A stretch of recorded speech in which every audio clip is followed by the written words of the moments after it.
Salut le gazier, là on va parler des panneaux qui est le dernier, on va dire la dernière vidéo qui va parler épaisseur commerciale. Donc voilà, il faut savoir que pour les panneaux de type mélaminé aggloméré, j'aurais pu diviser les épaisseurs, mais voilà, j'ai fait la petite liste des épaisseurs, c'est 6, 8, 10, 12, 16, 19 mm, après ça on est sur du 20, 22, 25, 30, 38, 40, 50, et après ça, des fois c'est rare, mais on peut arriver encore plus haut. Il faut savoir que déjà le 50 mm, ça fait partie des rares. Donc voilà. Faut savoir que ces panneaux-là, que ce soit du mélaminé ou de l'aggloméré, c'est exactement le même panneau qu'à l'intérieur, sauf que le mélaminé, il a une couche de décoration par-dessus, tout simplement. Et du coup, le mélaminé, l'aggloméré sert à utiliser par exemple avec le stratifié ou autrement à faire on va dire des gabarits, des boîtes et tout ça. Donc, il faut savoir qu'aussi il y a beaucoup de formats. Il y a moyen de s'y perdre. Alors, généralement, moi je m'oriente que sur un seul et même format. Le format qui coûte le moins cher, qui est le 2800 par 2070. C'est le format le plus courant, qu'on trouve le plus facilement. Après ça, en magasin de bricolage, je crois qu'on peut trouver le 2500 par du 1250. Voilà. C'est les deux formats de panneaux que tu arriveras à trouver le plus facilement. Après ça, les autres panneaux que tu vois affichés là, c'est, on va dire, des formats un peu spéciaux. C'est moins répandu et du coup, ça coûte plus cher. Il faut savoir que même dans les épaisseurs, dans les panneaux qui sont le plus fournis coûtent moins cher. Il se peut qu'un panneau de 19 mm coûte moins cher qu'un panneau de 12 mm. Parce qu'un 12 mm, on l'utilise pas tant que ça. Tandis qu'un 19, on l'utilise mais énormément. Donc il faut savoir que suivant les épaisseurs, il ne faut pas s'étonner d'un écart de prix. Il y a des classifications de bois, pas de bois, mais on va dire de panneaux. Et ça, il faut faire attention.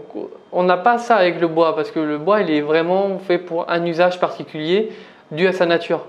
Mais par contre, les panneaux, eux, ils ont on va dire, des particules chimiques à l'intérieur qui permettent de le donner en classification. Soit normal, mais là, du coup, il n'y a pas vraiment de traitement dedans. Ou hydrofuge, où là, on va voir que l'hydrofuge a une âme verte. On va dire que généralement tous les hydrofuges ont une âme verte. À part dans les contreplaqués, ça c'est un truc à part. Mais il faut savoir que voilà, hydrofuge, voilà, CTBH, le H de toute façon veut dire hydrofuge. Donc CTBI, du coup tu auras compris que le I veut dire ignifuge et que là par contre, lui, il a une âme rouge. Il faut savoir que justement, ça c'est très important que tu le comprennes. Parce que si par exemple tu fais un meuble de salle de bain et que tu mets un ordinaire et qu'il se trouve que ton meuble est beaucoup au contact de l'eau et qu'il vient à reprendre l'humidité, tu as pourri ton meuble, tu as tout fini, tu as gagné à recommencer, tu as balancé de l'argent par la fenêtre. Tandis que si tu utilises un panneau fait à cet effet-là, qui est hydrofugé plutôt, tu n'auras pas ce problème-là. Et pareil, par exemple, pour un habillage de conduit. Si un habillage de conduit, tu veux en faire un, très bien, mais il faudra l'utiliser un inifugé. Parce que si demain tu as une déclaration d'incendie chez toi et que l'assurance dit bah ouais mais attendez monsieur, votre panneau, votre habillage là il n'était pas en inifuge, il était en hydrofuge ou en normal, en standard. Du coup l'assurance ne prend pas ça en charge, ou si elle prend en charge, elle dit ouais mais là par contre tu ne peux pas tout prendre en charge, il y aura une diminution de trucs. Donc voilà, il faut savoir qu'en règle générale, qu'on soit passionné ou pas, il faut faire vraiment attention à ça. Après ça, du coup, on va passer sur le médium, voilà, le médium est très bien pour tout ce qui est finition peinture. Alors là, on trouve les mêmes épaisseurs, on va rajouter une épaisseur. Alors, c'est pas vraiment du médium, mais c'est du médium aussi. Enfin bref, ça dépend des débats. Mais c'est du 3, du 6, du 8, du 10, du 12, du 15, du 12, du 16, du 19. Du 22, du 25, du 30, du 38, du 40 et du 50 mm, ça aussi on arrive à trouver très facilement en règle générale. Pourquoi le 3 mm c'est pas vraiment du médium mais que c'est du médium? Parce qu'il est en haute densité, en vraiment haute densité.